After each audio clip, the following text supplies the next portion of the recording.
Uma das coisas que mais me incomodam é montar algo que ninguém vai usar depois, né.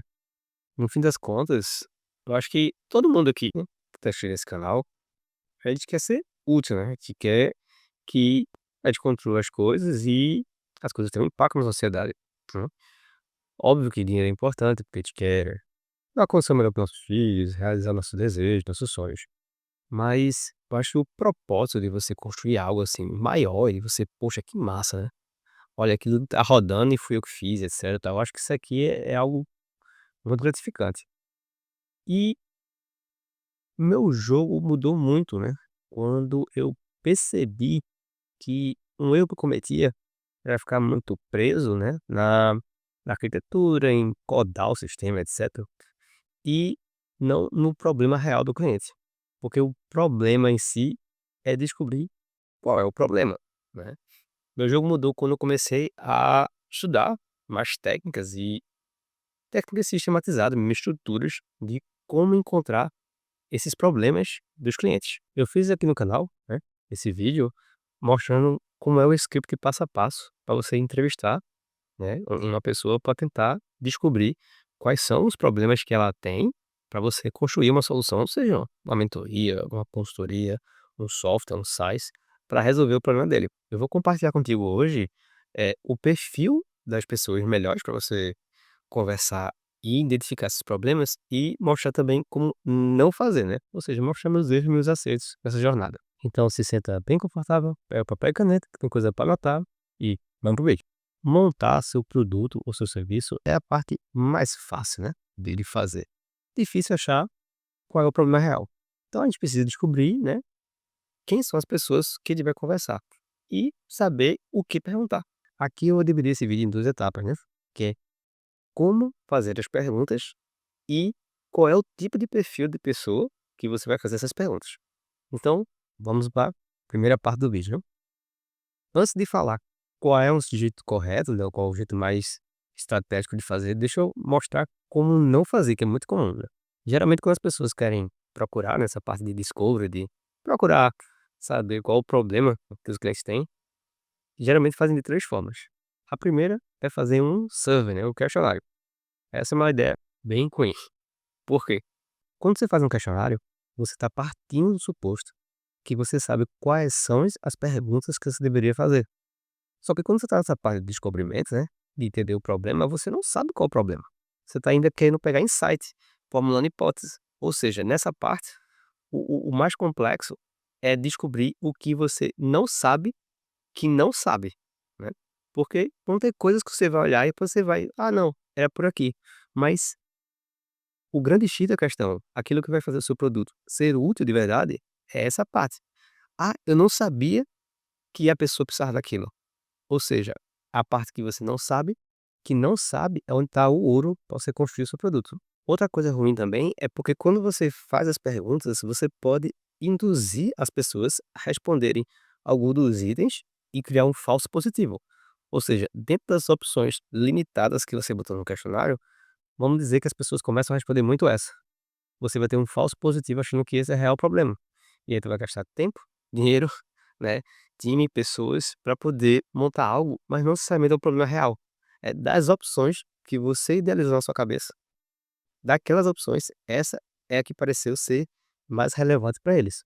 Ou seja, você não descobriu de fato qual era o problema real. A segunda forma que eu vejo as pessoas tentando capturar esses insights é até pior do que a primeira, que é fazer uma página de captura, né, uma landing page com um questionário. Ou seja, você está botando um nível de complexidade maior do que na primeira. Geralmente a turma pega um questionário, bota no site, ou então pega uma parte gratuita do seu produto, do seu serviço, e bota lá para as pessoas começarem a usar. Isso é uma péssima ideia. Por quê? Se você fizer isso, primeiro você vai ter que começar a pensar em tráfego. Segundo, que o nível de complexidade que você bota é porque agora você tem um layout da página. Então tu não vai saber se as pessoas não estão usando ou não estão comprando, se o problema é o teu produto ou serviço, ou se é o design que está ruim. Aí tu começa a fazer teste A/B. Então lascou, porque você começa a dividir o tráfego pela metade. Ou seja, fazer uma landing page para poder botar o questionário é um nível de complexidade maior, totalmente desnecessário. A terceira forma que as pessoas usam para capturar insight é fazer o MVP, né? Ou seja, começar a já montar algum software, algum produto, né, ou então já começar a botar umas aulas gratuitas, etcétera, pra poder pegar feedback. Também não é uma boa ideia. Por quê? Porque senão você pode cair no que se chama de armadilha da construção, que do inglês é build trap. Hoje em dia é muito fácil construir as coisas, né, tem IAs inteiros para fazer e-book, tem a VO que faz os vídeos inteiros. Você já viu a IA do Canva? Você diz qual é o joguinho que você criar, ele cria um jogo para você. É muito mais fácil hoje em dia, pessoas que não são programadores, criarem produtos, serviços, softwares, do nada. E aí se você começar a criar feature, criar característica, e aí as pessoas vão dando feedback, muito no início, quando você ainda tá tentando validar a sua ideia, bom, você vai cair com certeza no build trap. Você vai começar a implementar um monte de coisa que é desnecessário. Ok, Samuel, entendi. Então eu não vou pegar informações dessa forma. Como eu deveria fazer? Da maneira mais simples. Pesquisas um a um. Chamar pessoas para conversar, olho no olho, né? Se puder ser presencial, melhor. Se não, vai no Meet ou no Zoom. Mas conversas um a um. Dessa forma, você vai poder conversar, né, em tempo real, fazer perguntas, por quê, quando, né, como. Tem um vídeo aqui no meu canal onde eu digo exatamente essas perguntas, mas basicamente é quando, por quê e como. Ou seja, quando que você percebeu que você deveria procurar uma solução? Por que que você escolheu essa e não aquela? Como você fazia antes? Por que que você fazia daquela forma, né? Então você tem um feedback real. Mas aí eu sei que na sua cabeça deve ter passado, tá, Samuel, mas se eu vou falar com pessoas um a um, quantas mil pessoas eu preciso falar, né? Geralmente pergunta-se muito por estatístico, né? Qual o tamanho da amostra? Quantas pessoas precisa falar? E aqui tem um detalhe que eu preciso que você entenda, que nesse ponto, como você está querendo descobrir o problema, o melhor é qualidade e não quantidade. Deixa eu dar um exemplo que eu sempre dou quando eu vou falar sobre qualidade do tamanho da amostra. Pensa no seguinte: como se descobrir qual é a bebida de refrigerante mais consumida do Brasil? Coca-Cola ou Pepsi? Bom, muito provavelmente você pensou em Coca-Cola, né? Coca-Cola, né? Se perguntar para 1000 pessoas, a maioria vai ser Coca-Cola, né? Vai ter algumas que vão preferir Pepsi. Mas será que precisa de 1000 pessoas para isso? Será que com 100 pessoas eu já não descobriria a mesma coisa, né? Aqui eu não quero saber a porcentagem em si, eu só quero saber quem consome mais ou menos. Você precisa de 10 pessoas, rapaz, se você perguntar ali para 10, 12 pessoas: "Ó, prefere Coca ou prefere Pepsi? Prefere Coca ou prefere Pepsi?". Com pouquíssimas pessoas você vai descobrir que as pessoas preferem mais Coca do que Pepsi, entendeu? Diferente se eu perguntasse assim: "Qual é a melhor pizzaria do país?". Lascou. Você eu acho que nem com 2.000, 10.000, 1.000.000 de pessoas você ia descobrir, né. A informação é muito esparsa, né. É difícil saber qual é a melhor pizzaria. Então, pense que para você descobrir, no caso, o problema real das pessoas, você não precisa de muita gente. Se você for nas pessoas certas, né, que realmente estão com aquele problema, lhe garanto ali, com 10, 15 conversas, você já matou, você já acha qual é o problema. O que nos leva para a segunda parte do vídeo, tá, Samuel? Então eu preciso ser cirúrgico no perfil da pessoa com que eu tenho que perguntar. Então, qual é esse perfil? Então vamos começar com quem não é o perfil. A primeira pessoa que você geralmente pensa que vai falar, mas não deveria falar, são os adotantes iniciais, os early adopters. E por que não? Porque os adotantes iniciais, eles são o output, ou seja, é para as pessoas para quem eu quero vender. Eles é o resultado final. Eu preciso de inputs, ou seja, de insights do que eu preciso construir para eles. A pessoa com a adotante inicial, ela vai estar empolgada com a sua solução. Você vai chegar para ela e vai dizer: "Rapaz, seria bom isso", e vai dizer: "Poxa, que massa, eu quero". E você pode cair num em nichar demais o seu produto.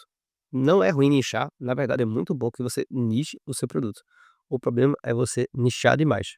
Deixa eu dar um exemplo para você, né, eu gosto muito do meu cafezinho, que eu estou aqui tomando enquanto eu gravo o vídeo, e vamos supor que você está querendo montar um aplicativo. Aqueles clube de café, né, que você paga uma mensalidade e todo mês vem um cafezinho especial na sua casa, né. Então você poderia começar com 1000, é uma coisa que eu compraria facilmente. Então, se você conversar comigo e conversar com algum amigo meu, que é mais ou menos da minha idade, você pode começar a fazer e pensar: "Ah, não, então deve ser homem perto dos 40, etcétera, tal". E você começa a nichar demais. Só que espera aí, pô, o aplicativo podia ser para qualquer pessoa tomar café, entende? Eu sei que é um exemplo bem exagerado, mas quando você vai conversar com as pessoas que são adotantes iniciais, eles estão muito empolgados com aquela solução. Então se você falar com ele, você pode nichar demais e perder uma grande fatia do mercado. Outro erro comum é ir conversar com pessoas sobre problemas específicos que você está resolvendo. Isso é perigoso. Por quê? Novamente, você pode começar a nichar e não entender o real problema do que está acontecendo. Exemplo, vamos supor que você tem uma fábrica de furadeira. E aí você vai e começa a falar que é muito boa, porque você tem uma broca lá que fura certinho, não sei o quê, vai fazer muito menos esforço para poder prender seus quadros. Mas no final, a pessoa usa uma fita 3M, entende? Se você for muito focado no que você faz, poxa, o problema dela não é que ela queria furar a parede, o problema dela é que ela queria prender o quadro. Uma fita 3M já resolve. Então, se você for muito específico nas soluções que você está criando, né, nos detalhes, você pode perder o big picture do problema. Então, basicamente, se atenha a 2 coisas quando você for perguntar.